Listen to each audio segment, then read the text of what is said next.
meus queridos alunos, chegamos à parte 3 da unidade 8 aqui da nossa apostila, que fala sobre estratégias para convencer e influenciar pessoas. Então vamos dar continuidade à nossa aula? Acompanhem aqui comigo. E vamos a algumas dicas que são bem importantes. Vamos lá na primeira. Evite o uso da palavra não em seus diálogos ou apresentações ao usá-la. Por quê? Porque você acaba reforçando que vem em seguida o elemento negativo do entendimento. Então, o que eu quero dizer com isso? Toda vez que eu utilizo a palavra não, a pessoa naturalmente ela sente vontade de fazer o oposto.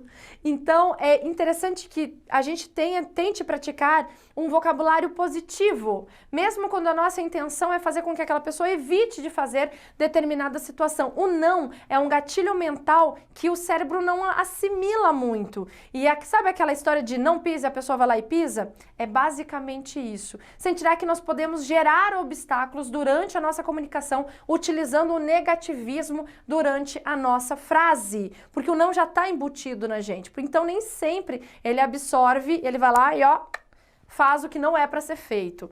Segundo, por exemplo, tem até aqui um exemplo.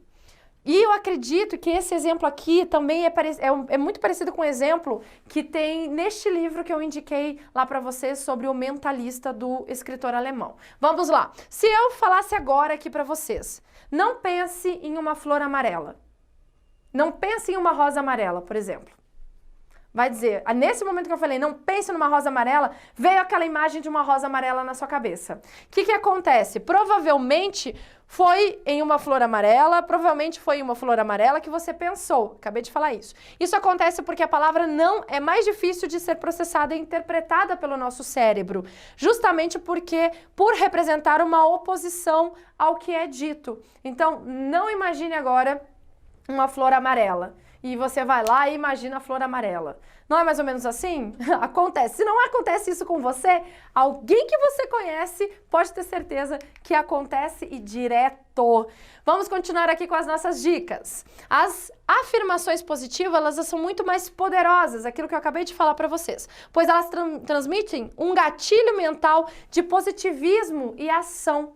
Então é muito melhor que eu acabe passando e utilizando aí um vocabulário muito mais positivo, porque traz aí essa ideia de ação, de momento, de não fazer, dentro de uma palavra positiva. Porque se coloca o não, você já sabe que a pessoa vai lá e faz. Evite falar rápido demais, para que o seu ouvinte ou interlocutor ou potencial cliente consiga entender claramente o que você está dizendo.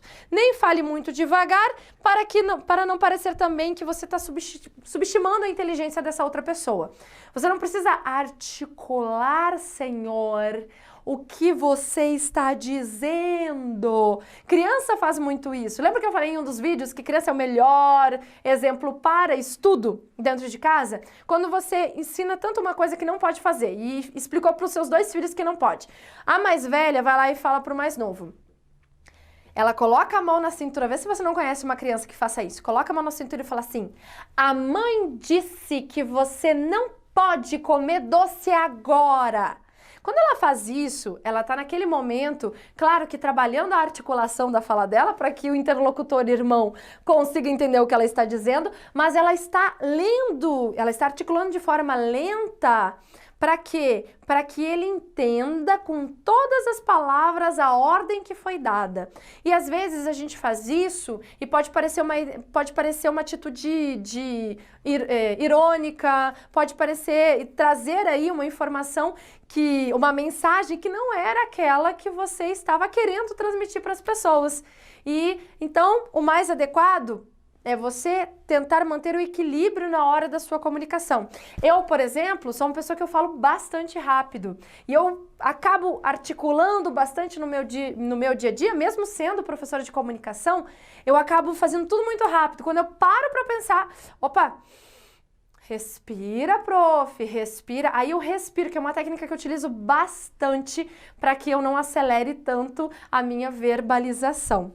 Mas o importante é que, além de rápido, é importante que as pessoas consigam entender. Na maioria das vezes, as pessoas conseguem me entender. Mas quando eu sinto que realmente eu estou muito rápida, então eu dou aquela respirada, aquele momento de pausa para eu entender em que momento eu parei que a pessoa não entendeu ou que eu repito para dar ênfase para a pessoa compreender e não haver dúvidas durante a comunicação. E a próxima dica é: quando alguém estiver errado, evite corrigir no momento em que você expõe ou no momento de expor o argumento, porque isso pode acabar desencadeando certa dificuldade do interlocutor em conseguir cativar alguém, ou até mesmo de você, de conseguir cativar outra pessoa, que teve o seu entendimento colocado em discordância. Evite, se você tem esse hábito de corrigir as pessoas, evite, por mais que ali soa de uma forma muito grotesca, de uma forma um erro muito básico, mas aquilo machuca os seus ouvidos, absorva isso, ou melhor, não absorva isso, porque se você absorver, você vai acabar se sentindo atingido de alguma maneira.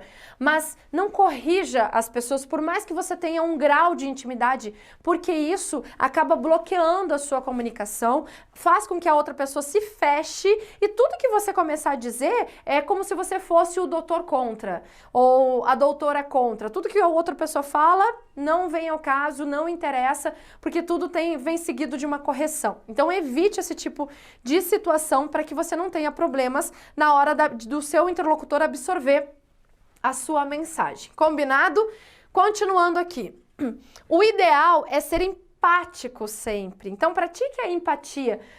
Até essa questão da correção ela é muito importante, porque, por exemplo, você tem um momento certo de você corrigir alguém. Se você tem muita intimidade, se foi algo que realmente foi muito grosseiro, o erro foi muito primário e aquela pessoa não poderia ter se equivocado na pronúncia ou naquela informação, você pode chamar a pessoa depois, no momento, só com ela, para que você possa explicar que esse tipo de situação não deve se repetir, porque deixa a desejar até mesmo o desenvolvimento dessa pessoa como profissional.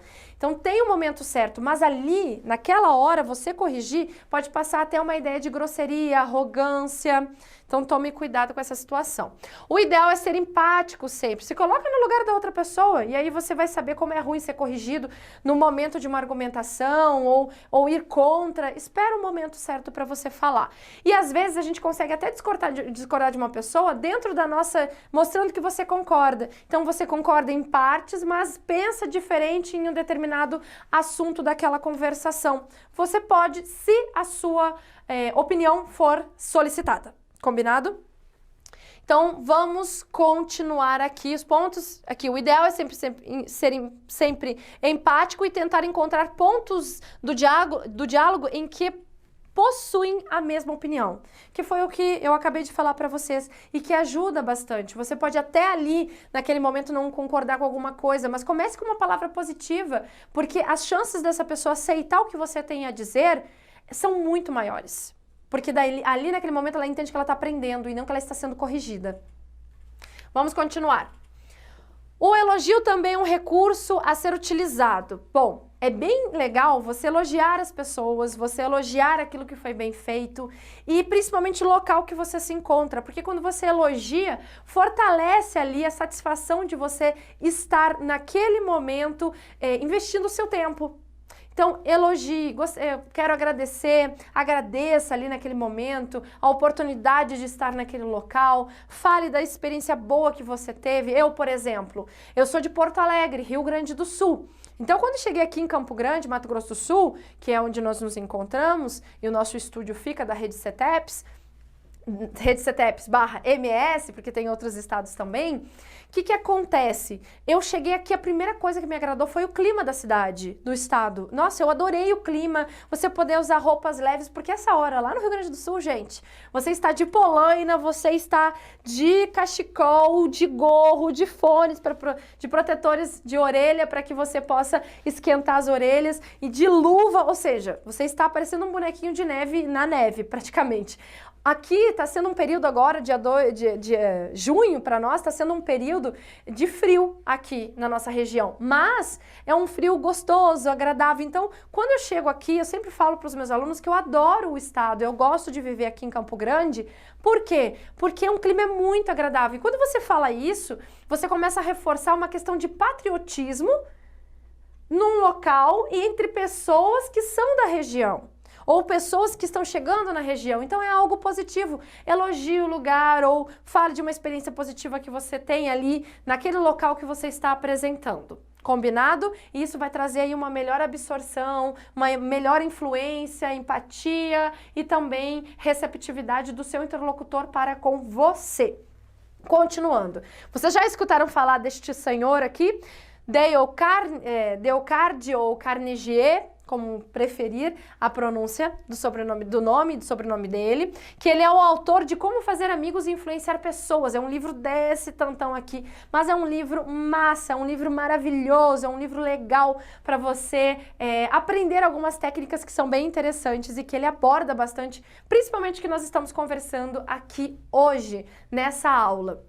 E na outra aula também, mas especificamente aqui dessa aula. E diz em seu livro que o nome de uma pessoa é o som mais agradável que ela pode escutar, que ela pode ouvir. Eu prefiro a palavra escutar, porque daí escutar é a absorção do som e a assimilação e a interpretação deste som. Então, escutar, corrigindo. E o que acontece? É o som mais agradável para ela escutar. Por isso que é muito importante nós tratarmos as pessoas pelo nome, nós trazermos aí a importância de lembrar do nome de alguém, porque elas se sentem especiais. Se vocês estivessem agora aqui na minha frente e eu pudesse conhecer e enxergar cada um de vocês, pode ter certeza que eu saberia o nome da maioria. Não digo de todos, mas eu gosto muito de saber o nome dos meus alunos, porque eu acredito que vocês são pessoas muito importantes para mim. Vocês fazem o meu trabalho acontecer. E se eu estou aqui, é porque vocês existem. Então, é importante saber o nome de vocês. Na hora de pedir uma informação, alguém solicitar uma informação, pergunte primeiramente, se apresente e pergunte o nome daquela pessoa, e na hora de dar informação, repita o nome daquela pessoa como uma ideia de reforço, de ênfase, e naturalmente essa pessoa vai prestar muito mais atenção em você.